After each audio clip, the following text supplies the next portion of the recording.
Eu quero louvar muito ao Senhor por mais essa oportunidade de estar aqui, com referência, com temor e tremor diante do Senhor, e tendo sob os ombros o encargo, o maravilhoso peso de trazer aquele recado que, creio, nasceu no coração de Deus, para alcançar o coração de cada um de nós, hoje à noite. Eu quero dizer para os irmãos que eu já fui abençoado com a ministração do pastor Damásio. Deus te abençoe, pastor. E sem saber, mas o nosso Deus o sabe, o pastor Damásio, ele tocou nos principais pontos da mensagem de hoje, na oração dele, testificando que realmente esta palavra, esta mensagem, nasceu no coração de Deus. Eu peço, irmãos, que os irmãos orem por nós, que apesar da nossa pequenez e limitações, esse recado do Senhor para as nossas vidas seja pontual e estrategicamente entregue ao seu e ao meu coração. Eu quero dizer que eu não tenho a menor dúvida, como bem eu disse pela manhã, pastor Luiz Januário e depois pastor Marcelo também, trazendo a palavra de conhecimento, eu tenho certeza que hoje é dia de milagre. Eu tenho certeza de que hoje é dia de ministração. E eu e você não sairemos da forma que entramos. Absolutamente. Não por ser este pregador, não por nossa instrumentalidade ou qualquer predicado que fosse, mas porque é propósito dele, porque é palavra dele, porque é providência dele, é provisão dele para as nossas vidas. Nós vamos hoje à noite, irmãos, tecer alguns comentários, de tentar desenvolver uma mensagem que leva como tema esta pergunta: o que vês? Esta é uma transliteração de uma pergunta, logo mais vamos examiná-la, que Jesus fez ao fazer um verdadeiro exame oftalmológico. A Bíblia é maravilhosa. A Bíblia tem a descrição de um exame refracional, um exame de grau. Eu vou mostrar para vocês. E Jesus, no meio do exame, pergunta: e aí, o que está vendo? E Jesus hoje está repetindo essa pergunta para nós: o que vês? Eu quero convidar os irmãos a abrirem suas Bíblias, na palavra de Deus, lá no segundo capítulo de Reis, no capítulo 6, nós leremos os versículos de 13 a 20. Segundo livro dos Reis, capítulo 16, dos versículos 13 ao 20. A partir do versículo 13 diz assim: e ele disse: vai e vê onde está, para que envie e mande trazê-lo. E fizeram-lhe saber, dizendo: eis que está em Dotã. Então enviou para lá cavalos e carros e um grande exército, os quais vieram de noite e cercaram a cidade. E o moço do homem de Deus se levantou muito cedo e saiu, e eis que um exército tinha cercado a cidade com cavalos e carros. Então o seu moço lhe disse: ai, meu senhor, que faremos? E ele disse: não temas, porque são mais os que estão conosco do que aqueles que estão com eles. E orou Eliseu e disse: Senhor, peço-te que lhe abra os olhos para que veja. E o Senhor abriu os olhos do moço e viu, e eis que o monte estava cheio de cavalos e carros de fogo em redor de Eliseu.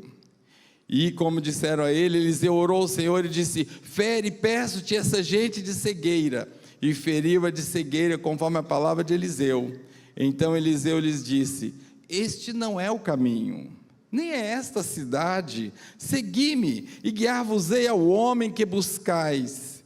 E os guiou a Samaria. E sucedeu que, chegando eles a Samaria, disse Eliseu: ó Senhor, abre a estes os olhos para que vejam.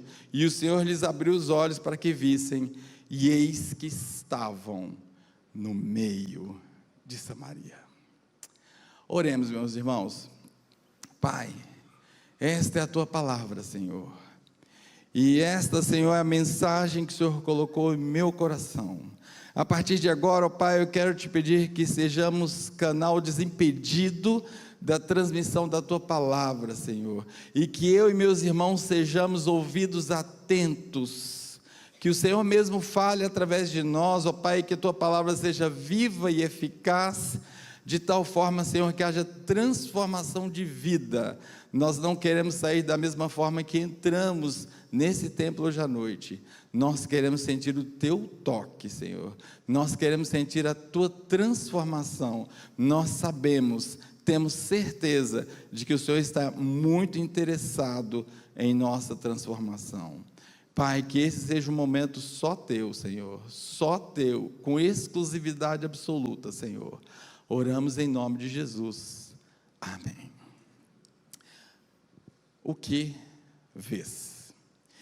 Eu quero iniciar esta mensagem hoje à noite, irmãos, de uma forma, tenho certeza, no mínimo inusitada. Então eu quero convidar os irmãos a fecharem os seus olhos. Sim, nós acabamos de orar, o pastor não quer orar novamente. Eu quero simplesmente que você feche os seus olhos.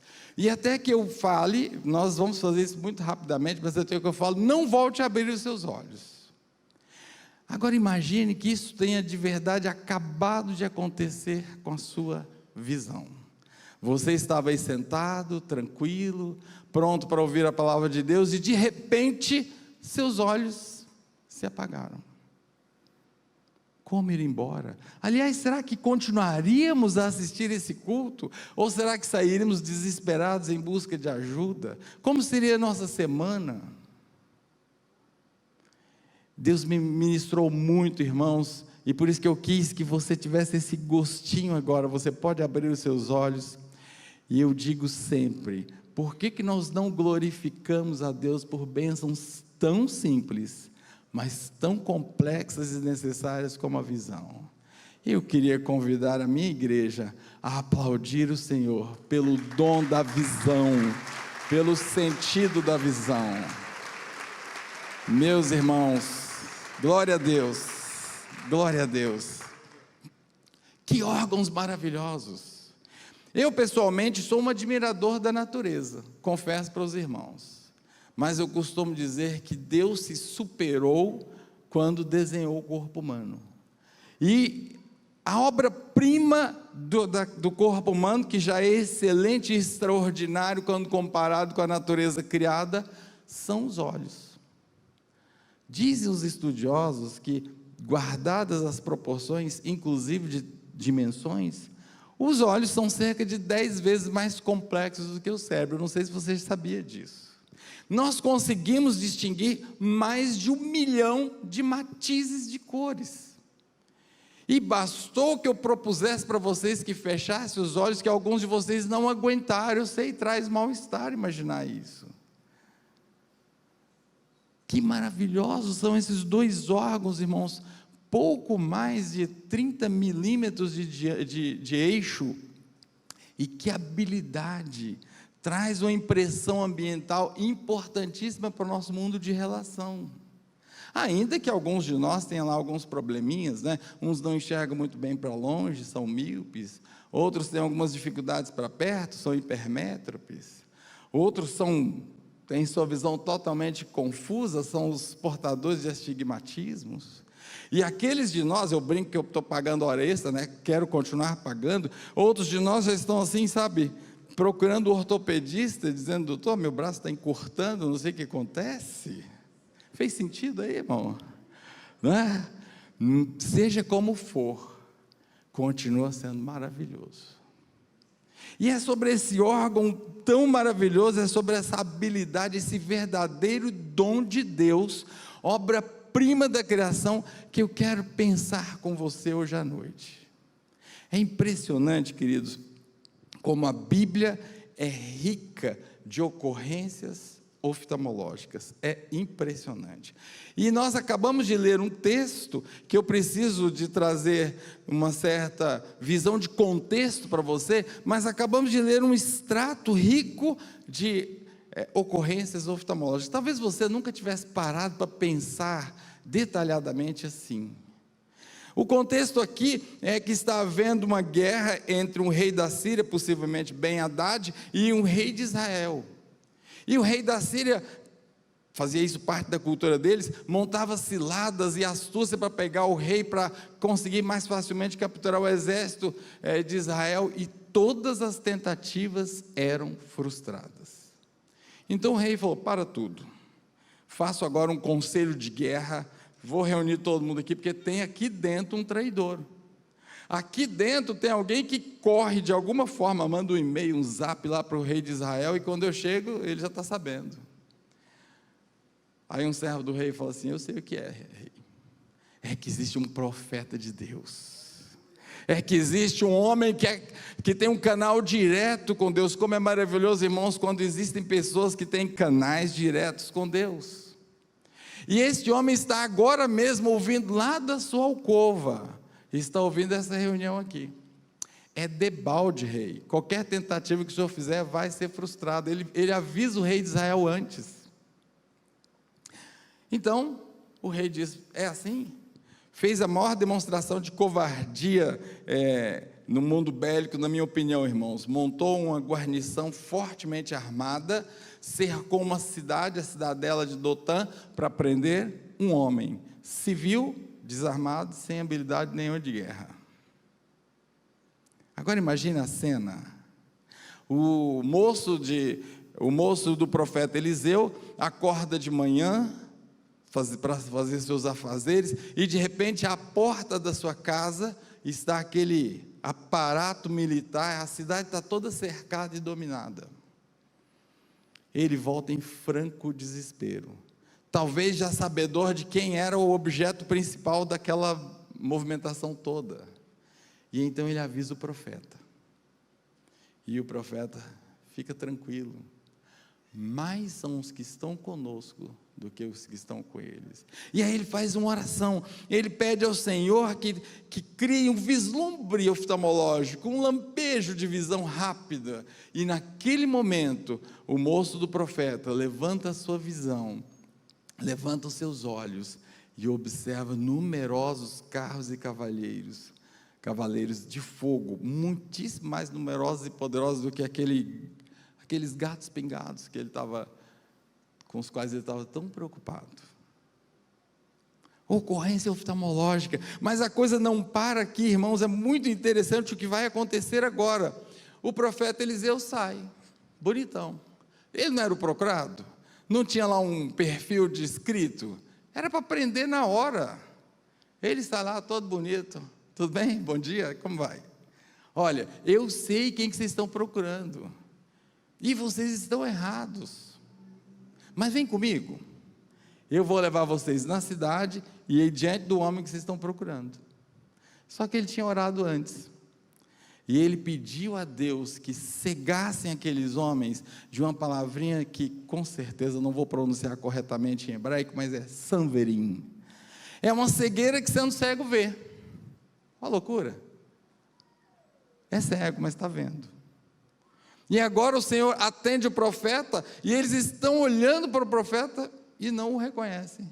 O profeta então pega aquele comandante: vem cá, meu filho, e solta no meio do formigueiro, solta em plena Samaria. Eles estavam literalmente mortos. E então o rei manda dizer: e aí, eu aproveito e termino aquilo que você já começou para mim? O rei: não, dá pão para eles, porque eles nunca mais voltarão aqui. E realmente nunca mais voltaram. E o que eu quero dizer com isso, queridos? Eu quero trabalhar com você essa figura da palavra sanverim. Ela só vai aparecer na Bíblia em duas ocasiões. A segunda, na verdade, é essa. A primeira está lá em Gênesis, capítulo 19, no versículo 11. Eu vou pedir para projetar para nós, por favor. Gênesis, capítulo 19, versículo 11. O cenário aqui é totalmente diferente agora, irmãos. Sara havia resolvido dar uma ajudinha para Deus. Que coisa terrível quando a gente resolve ajudar Deus.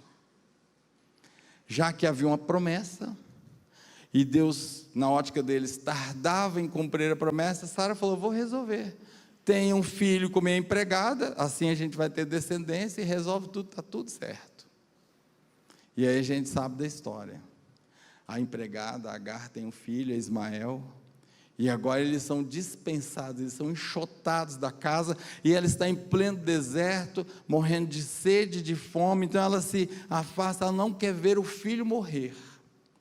De repente o anjo do Senhor aparece diante dela, e ela tem um diálogo maravilhoso com o anjo, e ela diz uma expressão, irmãos, uma expressão que é muitíssimo interessante, que eu queria te convidar a grifar na sua Bíblia. É daquelas que a gente acaba passando batido e não registra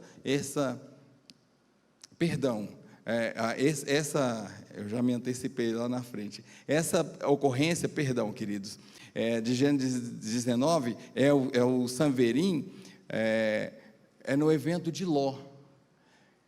Então, a cidade de Sodoma está para ser subvertida, o Senhor envia anjos para tirar a família de Ló daquele meio, e aqueles homens são tão perversos, que querem fazer orgias sexuais com aqueles anjos, que eram rapazes, que eram homens diferentes, vistosos, que chegaram na cidade.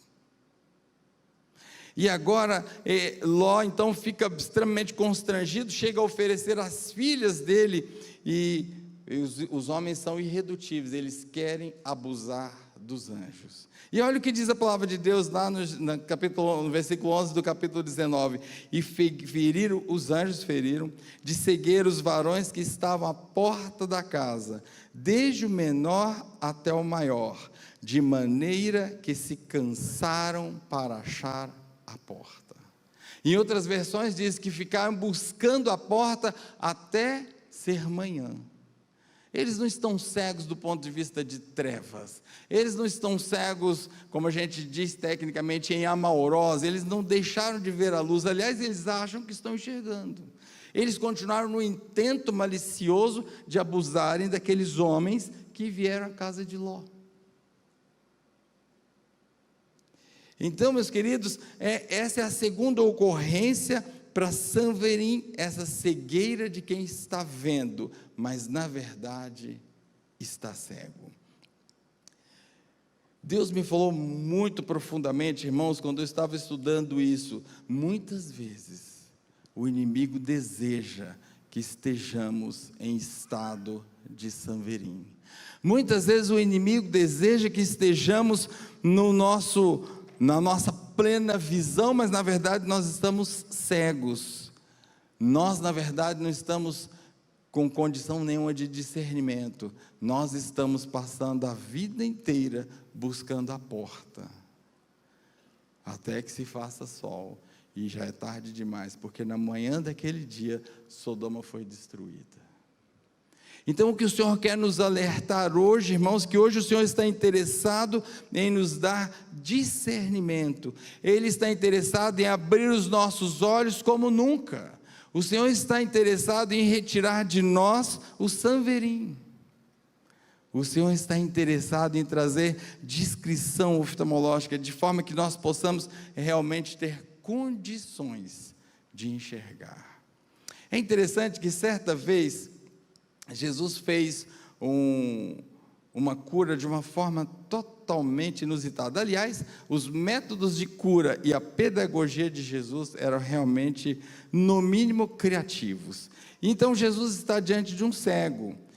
Você pode conferir esse texto lá em Marcos capítulo 8, nos versículos 22 a 29. Marcos capítulo 8, 22 a 29. Diz assim a palavra de Deus: e chegou a Betsaida, e trouxeram-lhe um cego, e rogaram-lhe que o tocasse. E tomando o cego pela mão, levou-o para fora da cidade, e cuspindo-lhe nos olhos, impondo as mãos, perguntou se via alguma coisa. E levantando ele os olhos, disse: vejo homens, pois os vejo como árvores que se movem. Depois tornou a pôr as mãos nos olhos e, olhando firmemente, ficou restabelecido, e já via ao longe e distintamente a todos. Um verdadeiro exame oftalmológico, né? Ele faz o primeiro procedimento e pergunta: e aí, como é que estão as coisas?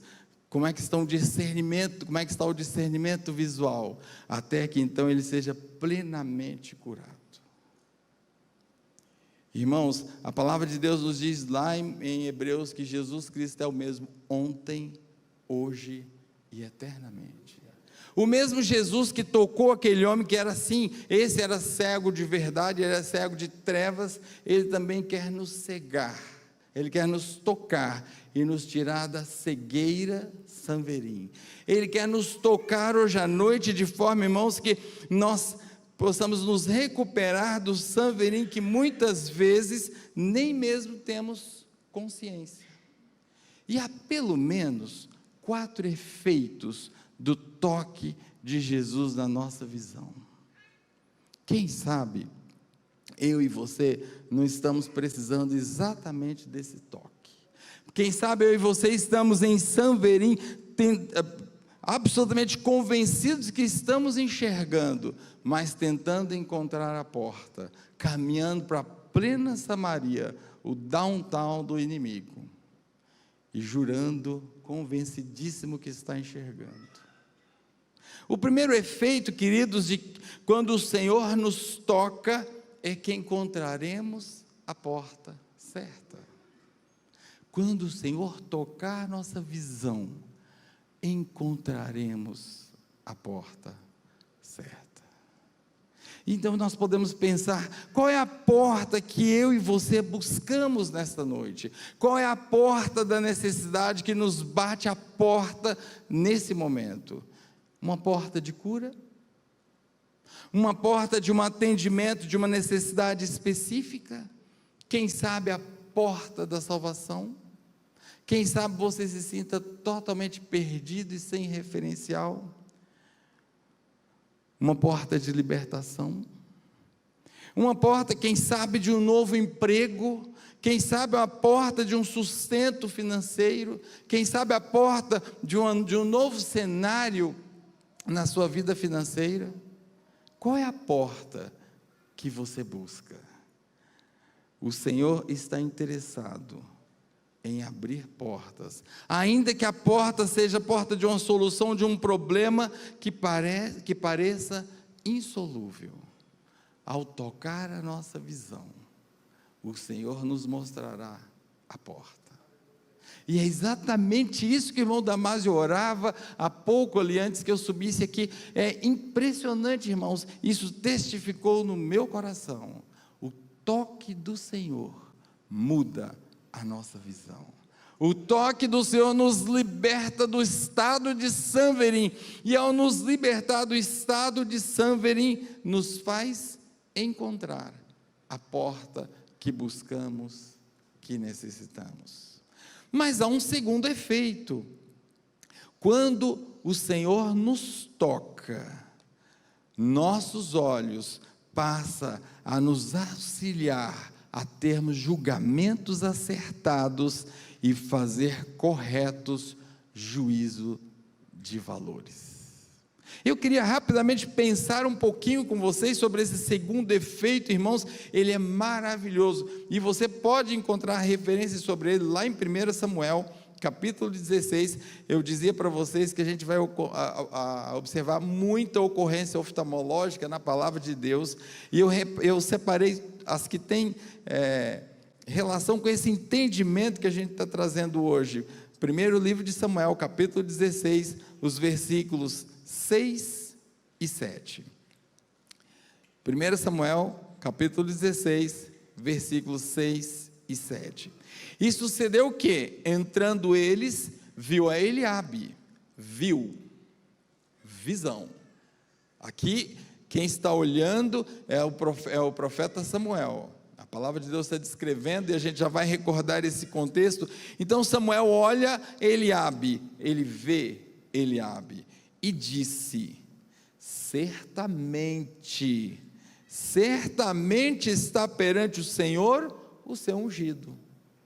No mesmo instante, o Espírito do Senhor bradou no seu interior, dizendo: não atentes para a sua aparência, nem para a sua altura, porque eu o tenho rejeitado.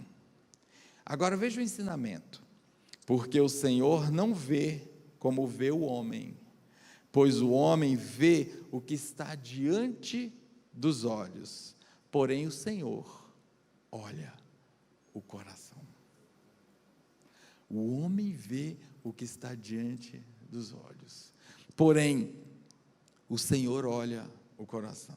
Nós sabemos, irmãos, quão abençoado foi Samuel. Nós sabemos que vida preciosa que foi um homem de Deus. O próprio Jesus dá testemunho disso. E aqui está esse homem de Deus, sensível à voz de Deus, fazendo julgamento e juízo de valor equivocado, por causa da visão. Então, quando o Senhor nos toca, meus irmãos, esse é o segundo efeito. Quando o Senhor nos toca, esse é o segundo efeito que sentimos na nossa vida. Passamos a ter julgamento e juízos de valores com os olhos do Senhor. E assim, evitamos tomar decisões erradas, julgamentos equivocados. Eu gosto de um texto, não é um texto bíblico, não há nenhuma comprovação de que tenha acontecido assim, mas eu gosto desse texto porque ele me traz a força desse momento. Dizem alguns rabinos antigos que Davi, no ímpeto daquele convencimento que o versículo 6 nos traz, ele chega a virar o chifre de azeite para verter o óleo sobre Eliabe e ungí-lo, e não cai nenhuma gota. É claro que a gente não pode tomar isso por absoluto, porque a Bíblia não conta isso. E só para você entender o que está acontecendo aqui, Deus havia rejeitado o rei Saul, e Deus havia dito: Samuel, agora que eu tenho rejeitado o rei Saul, eu preciso que você unja o novo rei. E o Senhor não diz quem é. E o Senhor manda que Samuel vá à casa de Jessé. E Jessé tem uma carreirinha de filhos. O mais novo é a vergonha estética da família, baixinho, é ruivo, fugindo do modelo varonil do homem judeu. E agora aquela família escondia aquele filho no campo, para que ele não fosse visto, né? Então eles estão ali à mesa, e o grandão, o vistoso, né? O alto, se apresenta em primeiro lugar, e é por isso que o profeta Samuel se levanta e vai ungí-lo, e é por isso que o Senhor diz: não atentes para a sua aparência, nem para a sua altura. Portanto, meus queridos, o segundo efeito de quando Deus toca a nossa visão é juízo de valor, é critério de julgamento, segundo Ele, não segundo os nossos critérios, porque o Senhor vê o coração, o homem vê a aparência. Mas há um terceiro efeito desse toque do Senhor sobre a nossa visão. Quando Deus toca os nossos olhos, nossa visão de circunstâncias muda diametralmente. Meus irmãos, como eu gosto desse efeito, como eu gosto de pensar nesse efeito, e como eu tenho buscado viver ultimamente apoiado nesse efeito. Eu costumo dizer que Deus é especialista em mudar circunstâncias. Já parou para pensar nisso? Deus é especialista em mudar circunstâncias. E nós somos especialistas em confiar nas circunstâncias. Então a gente vai na expectativa das coisas segundo as circunstâncias. Olha só o que diz o primeiro livro de Reis, então um pouquinho adiante do que já abrimos em Samuel, capítulo 18, versículos 43 e 45. 1 Reis 18, 43 e 45. Eu convido você a me acompanhar nesta leitura.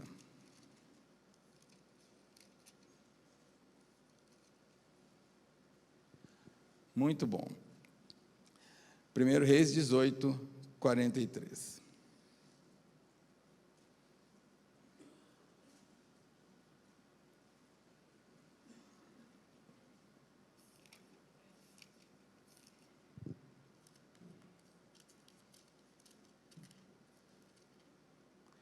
Muito bom.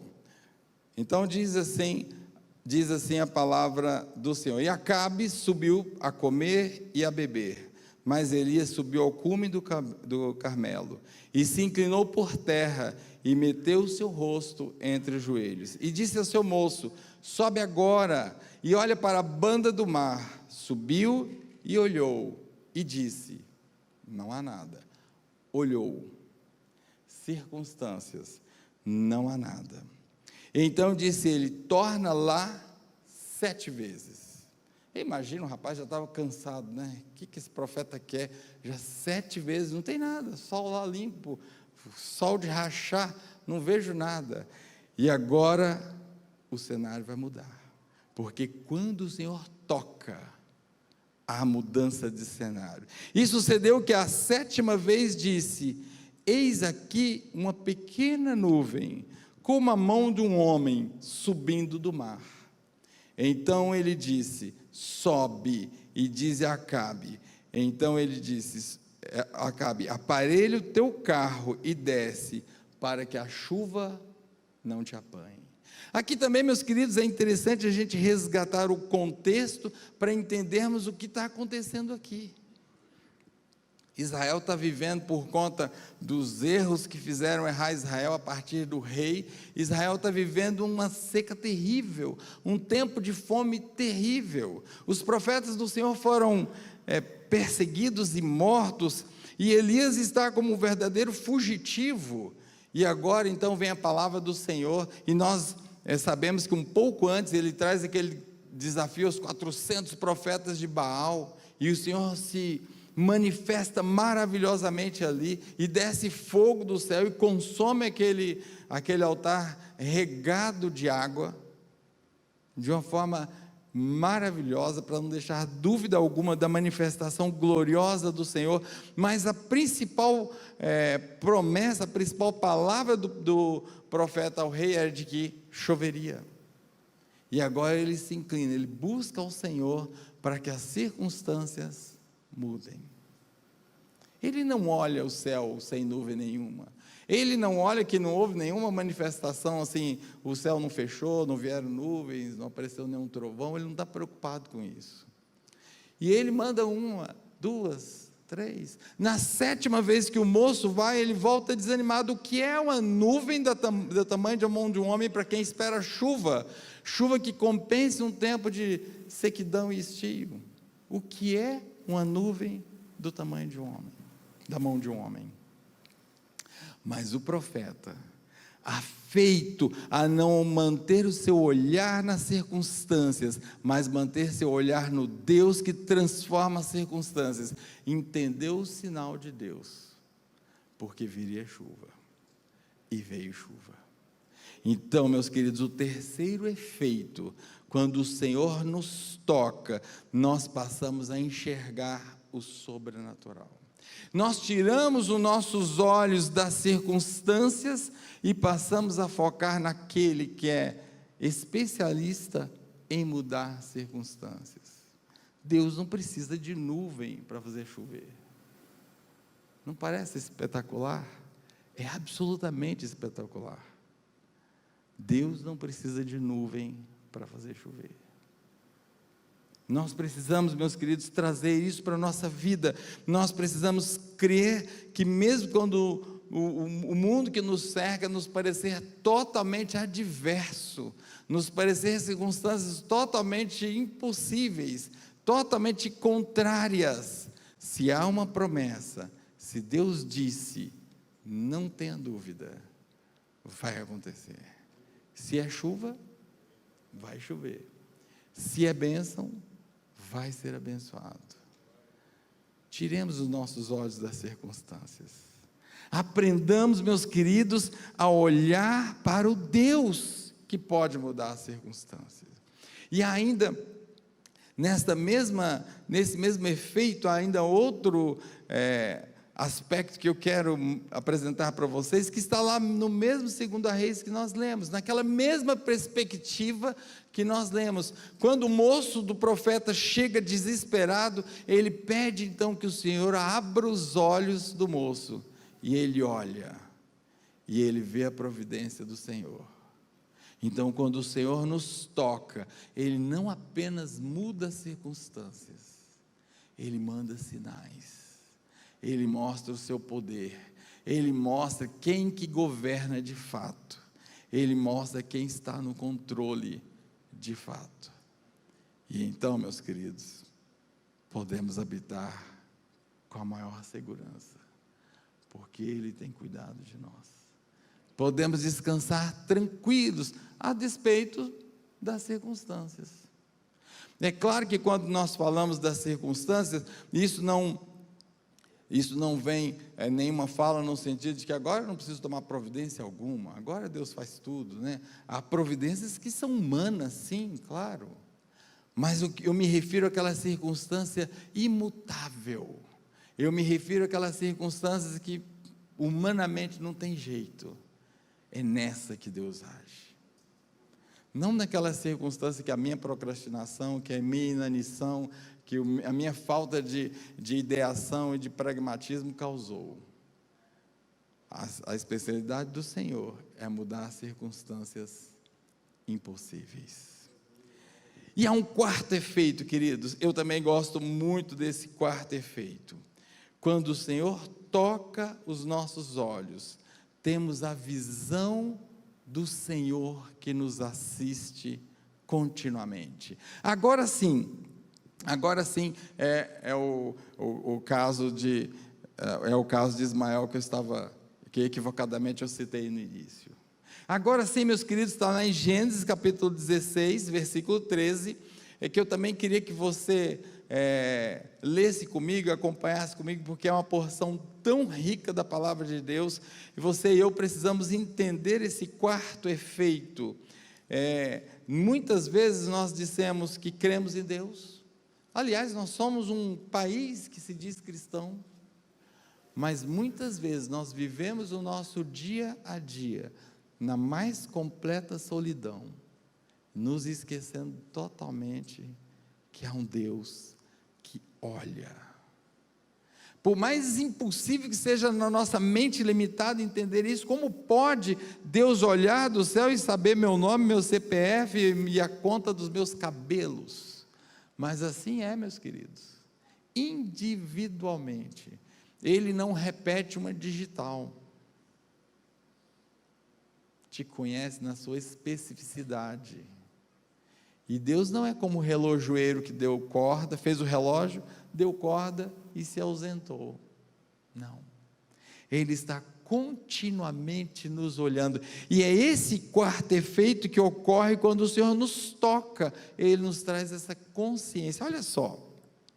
Gênesis capítulo 16, no versículo 13. Ela chamou o nome do Senhor com esta palavra. Ela é Agar. Ela agora está nominando Deus.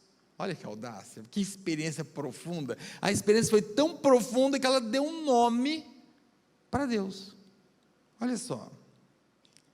E ela chamou o nome do Senhor com essa palavra: Tu és o Deus da vista. Uau! Meus queridos, eu não sei quanto a você, isso é maravilhoso. Em hebraico é o El Roi, o Deus que vê. Mas não é uma visão amorfa e inespecífica, não. É para você.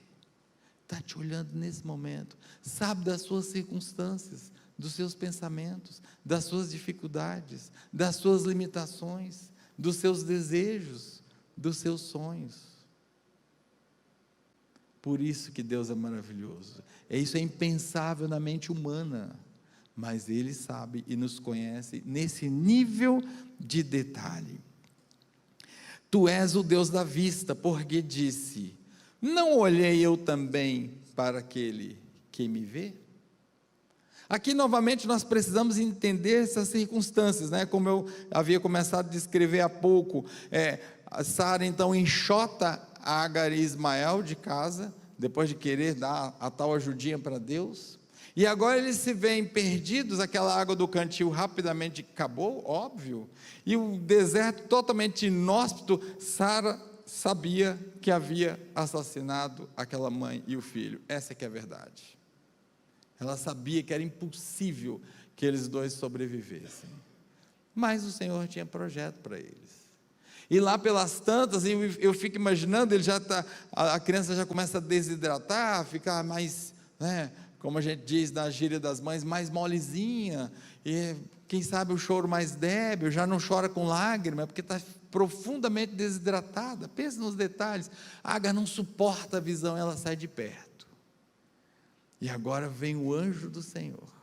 E esse diálogo, esse fragmento que nós lemos, é um diálogo exatamente assim. Ela diz, eu sabia. Que confissão linda, meus irmãos. Ela diz, eu sabia que o Deus da visão estava olhando. O Deus da visão estava me olhando. O Deus da visão está te olhando. Pode ser que você tenha dito, é o fim, esse deserto é intransponível, é essa situação que vivo sem chance, é esperar pelo colapso final, não tem o que fazer. É nessa hora que El Roi quer tocar sua visão. É nessa hora que o Deus da vista, como Agar mesmo apelidou, quer te visitar. Ele sabe do seu deserto.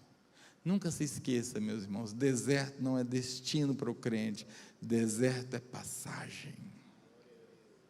Pode ser penoso, pode ser longo, é passagem. Não é o nosso destino, não é lá que morreremos. Nós temos um fim glorioso, e fiel é quem prometeu, e poderoso é quem prometeu. Não olha para o deserto. O Deus, especialista em mudar a circunstância, pode fazer um oásis em segundos, em milissegundos, instantaneamente. Você vai até esquecer que era deserto, porque Ele pode. Esse é o quarto efeito, queridos. Eu gosto muito desse quarto efeito. E esse, eu não sei se você sabia, esse é um dos nomes de Deus. Ao lado de El Shaddai, El Adonai, Shalom, Tsidkenu. E tantos nomes, é tão complexo nominar Deus, que Ele é chamado pelos seus predicados. A partir de agora, considere na lista El Roi. Eu ponho lá em cima, um dos primeiros, porque eu acho que isso é tão importante. Eu acho maravilhoso demais pensar que tem um Deus me olhando. Ontem nós fomos fazer uma visita para uma irmã tão querida, e na conversa ela me disse uma coisa que me marcou muito. Ela tem uma situação aflitiva de saúde, e ela disse assim, mas quando esse mal-estar chega, eu clamo para o Senhor, e de repente eu olho para cima e Ele está me olhando. Acabou minha visita, gente, ela que me ministrou. Eu disse, levanta a mão já, não tem problema, já aceito. Que coisa maravilhosa, eu clamo ao Senhor, e de repente Ele está me olhando. Olha como Deus é maravilhoso. Deus sabia que eu estaria aqui com os irmãos e ministraria essa palavra hoje, então Deus mandou aquela senhora falar isso. Deus mandou o pastor Damásio orar por mim nesses termos. Deus tem urgência em retirar nosso estado de Sanverim, porque o Sanverim tem mais um problema, irmãos. O Sanverim traz orgulho e ufano. Nós estamos cegos, mas estamos cheios de si. Nós estamos cegos, precisando de discernimento, precisando do toque do Senhor, mas estamos cheios de si, enxergando tudo. Deixa comigo, eu me garanto. Passa a noite inteira procurando a porta.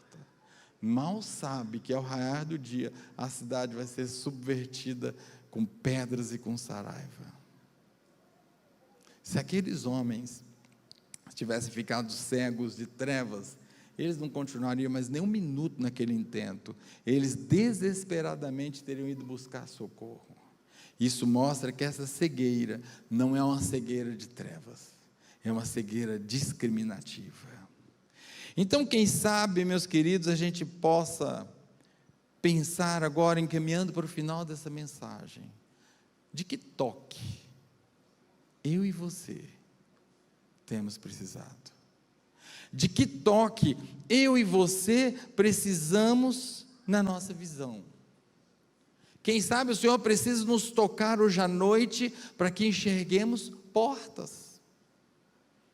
Quem sabe nossos caminhos são como becos sem saída e não enxergamos porta nenhuma, ou só temos porta fechada, ou pior que porta fechada é porta na cara. Porta na cara é pior que porta fechada. É quando você está na iminência de entrar e alguém fecha exatamente para você não entrar.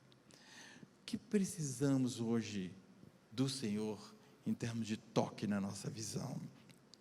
Quem sabe nós precisamos enxergar melhor os cenários da nossa vida e ter melhores critérios para juízo de valor, para tomada de decisão.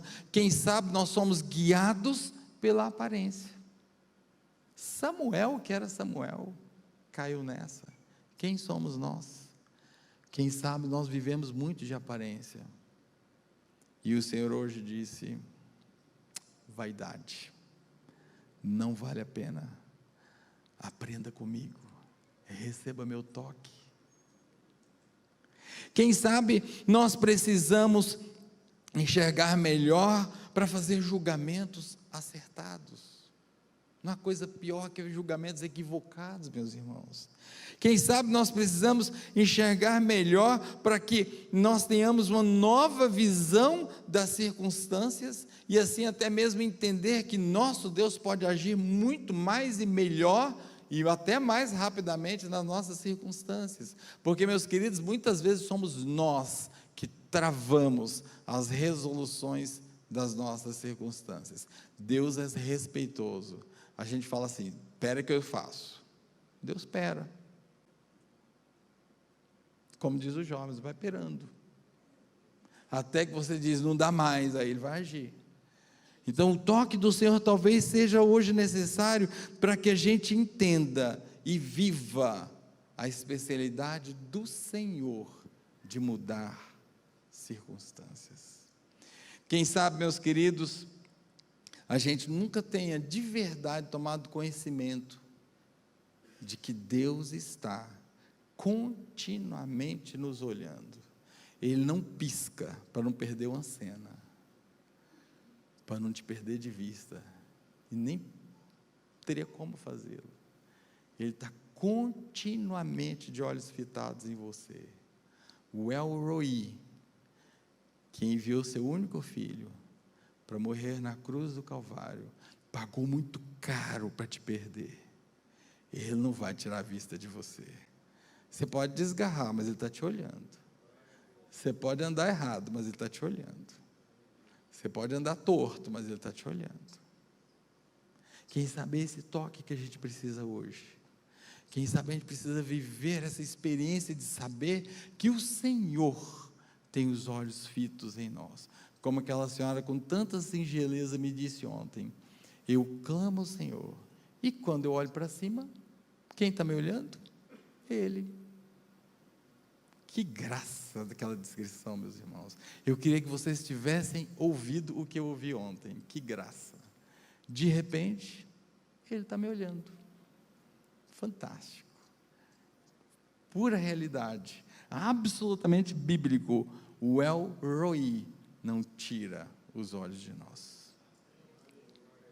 Meus queridos, eu confesso para vocês que eu preciso de todos esses toques.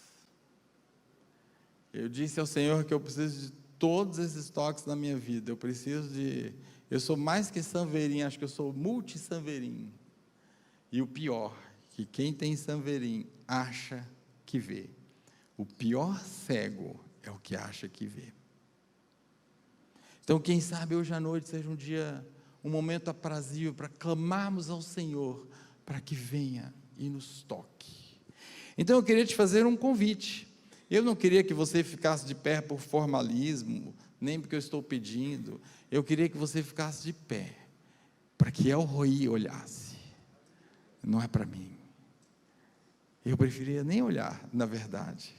Mas se você sente a necessidade desse toque do Senhor para que sua visão seja aquilatada, eu te convido a ficar de pé. E eu te digo, já estou de pé. El-Roi se agrada quando dizemos, precisamos do teu toque. Aquele mesmo Jesus que pegou saliva, eu não entendo por que esse método. Jesus é muito criativo, no mínimo senso de humor. Aquele mesmo Jesus que pegou ali, fez barro, aplicou aquela saliva de barro no olho daquele homem, e ainda perguntou, está vendo? O que vês? Ele podia ter feito um trabalho completo, aliás, só assim, ó, enxerga, pronto. Por que fez isso? Não sei dizer para vocês. Ele fez, porque aprove fazê-lo assim. Ele sabe fazer. Então, meus queridos, a minha oração é que o Senhor, nesse momento, derrame toque em abundância sobre as nossas visões, que nós tomemos posse desses 4 efeitos sobre a nossa vida. Pai, nós estamos de pé diante de Ti, Senhor. A Tua igreja de pé, Senhor, confessa que nós precisamos, como aquele homem que o Senhor tocou quando esteve fisicamente aqui na terra. E agora, Senhor, nós também precisamos de toque. Muitas vezes, Senhor, o toque não é na nossa vista física, mas na nossa vista espiritual, Senhor. Nós queremos, ó Pai, um novo tempo de visão espiritual. Nós não queremos mais viver a cegueira do Sanverim, a cegueira dos que são cegos e acham que veem, Senhor. A cegueira daqueles que nada enxergam, mas vivem o orgulho de quem tudo vê. Ao vivem, Senhor, cheio de si, pensando que enxergam, Pai. E agora estamos de pé diante de Ti, te pedindo, Senhor, visita-nos com Teu toque, assim como o Senhor tocou aquele homem e besuntou as pálpebras dele com aquela saliva feita de barro, Senhor, que também, ó Pai, o Senhor nos toque nesse momento, ó Pai. Pai, que nós possamos ir sentindo o Teu toque, quando portas não são encontradas, Senhor, quando nós temos dificuldade de discernimento, de julgamento, Pai, quando nos guiamos pela aparência, Senhor, tem misericórdia de nós, vai tocando, Senhor, vai tocando, ensina-nos a olhar a essência, como o Senhor olha a essência, Pai. Vai tocando, Senhor, vai tocando, ó Pai, que as circunstâncias muitas vezes intransponíveis, ó Pai, humanamente desafiadoras e imutáveis, Senhor, possam agora pelo Teu poder serem transformadas num átimo, Senhor, e que desertos de nossa vida se tornem em oásis imediatamente, Senhor, para a honra e glória do Teu nome, ó Pai. Pai, nós Te louvamos, porque Tu és El-Roi. Tu és o Deus da vista, Tu és o Deus que está continuamente nos olhando, Senhor, não nos deixa perder a consciência de que nós somos vistos num verdadeiro, uma sessão ao vivo, Senhor, contínua, todo dia, o dia todo, não há um momento só em que o Senhor nos perde de vista. Isso é que a Tua palavra nos garante, Senhor. Pai, que os nossos caminhos, Senhor, sejam dignos do Teu olhar, Senhor. Pai, que o magnetismo do Teu olhar nos endireite a vereda, Senhor. Põe no caminho da justiça, Senhor. Não nos deixe errar, ó Pai. Não nos deixe errar, Senhor. Conserta a nossa visão, ó Pai. Senhor, que o Teu poder, Pai, que a Tua glória, que as Tuas misericórdias e a Tua graça sejam abundantemente derramadas sobre a Tua igreja nesse momento, ó Pai, e que haja, ó Pai, verdadeiros milagres hoje, Senhor, que a partir de hoje tenhamos uma nova visão de reino, uma nova visão espiritual, uma nova visão do Senhor, uma nova visão de nós mesmos. Muito obrigado por esse tempo, ó Pai. Muito obrigado pela vida dos meus irmãos, Senhor. Muito obrigado, Senhor. E completa agora a obra, Senhor, apesar das nossas imperfeições, porque nós oramos e clamamos em nome de Jesus. Amém. Amém, queridos. Deus abençoe ricamente. Paz.